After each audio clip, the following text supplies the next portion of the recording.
26 सितंबर 1995 की वह भयावह काली रात को याद कर आज भी कोयला अंचल के लोगों के रोंगटे खड़े हो जाते हैं, क्योंकि धनबाद के कतरास वासी 28 साल बाद भी उस घटना को भूल नहीं पाए हैं। इस भयावह काली रात को कतरास के गजलीटाड़ कुलियरी की भूमिगत खदान में 64 लोगों को जल समाधि लेने में विवश होना पड़ा। उस रात गजलीटाड़ समेत धनबाद के विभिन्न कुलियरियों में कुल 79 श्रमिकों ने जल समाधि ली थी, लेकिन उस भयावह हादसे को लगभग 29 साल बाद भी कई अनसुलझे सवाल आज भी लोगों के बीच हिलोरे मार रहे हैं कि वे सवाल आज भी उस वक्त की सलीब पर टंगे हैं और जवाब की आस में लोग वहीं के वहीं खड़े नजर आते हैं। क्योंकि कोल इंडिया के कोयला उत्खनन के इतिहास में गजलीटाड़ हादसे में एक काला अध्याय जोड़ने का काम किया है। 26 सितंबर 1995 की रात कोल इंडिया BCCL के कतरास क्षेत्र की गजलीटाड़ कोलियरी में पानी भर जाने से 64 श्रमिकों ने जल समाधि ले ली थी। तो दोस्तों, आज हम इसी अनसुलझे रहस्य को समझने की कोशिश करने जा रहे हैं, तो वीडियो में अंत तक जरूर बने रहें। और वीडियो बनाने में बहुत मेहनत लगती है, तो चैनल को जरूर सब्सक्राइब करें और अच्छा लगे तो अपने दोस्तों परिवारों को जरूर शेयर करें।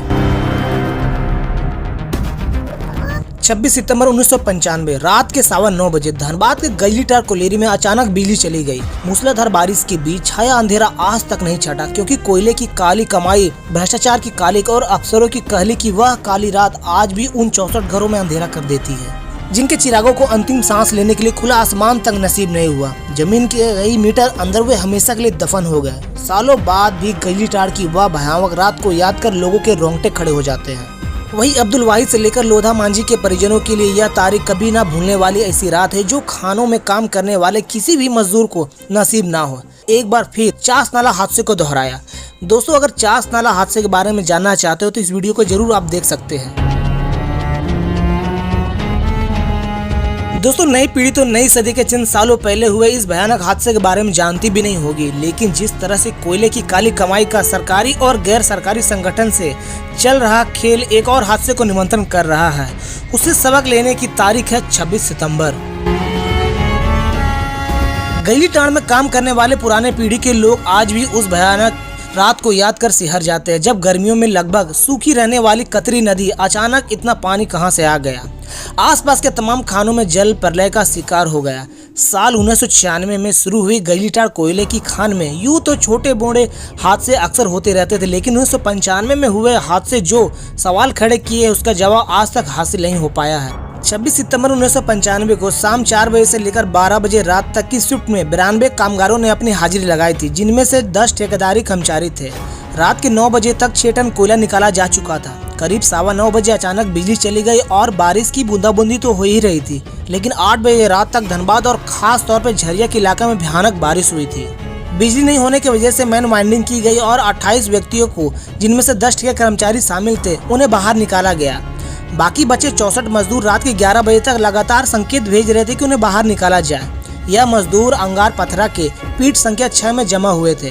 फोन बंद हो चुके थे। अंदर से वाइंडिंग इंजन चलाने के संकेत लगातार भेज रहे थे। जमीन के कई मीटर अंदर 64 मजदूरों को पूरी उम्मीद थी कि उन्हें सुरक्षित वापस निकाल लिया जाएगा। वे मदद के इंतजार में थे। इधर कतरी नदी पर निगरानी रखने वाले कार डोमर महतो ने रात के 12 बजे आकर खबर दी कि नदी खतरे के निशान से ऊपर बह रही है। न्यायमूर्ति NK मुखर्जी कमीशन को दिए गए अपने बयान को 2 बार महतो से बताया कि उसने नाइट शिफ्ट में आए हुए विलास महतो को बताया कि किसी को भी अंदर जाने ना दिया जाए।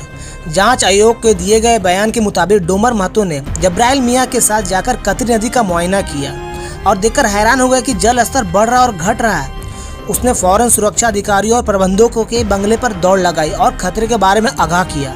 हालांकि जांच आयोग को इस बयान पर पूरी तरह विश्वास नहीं हो रहा था। फिर रात 12 बजे कतरी नदी का बांध टूट गया और सारा पानी अचानक गायब होने लगा। जाहिर सी बात है कि यह सारा पानी कोयले की खदानों में दाखिल हो रहा था। इतना ही नहीं, कतरास का राज तालाब टूट गया, जिसमें करीब 275 करोड़ लीटर पानी था, वह भी कतरी नदी में जाकर मिल गया।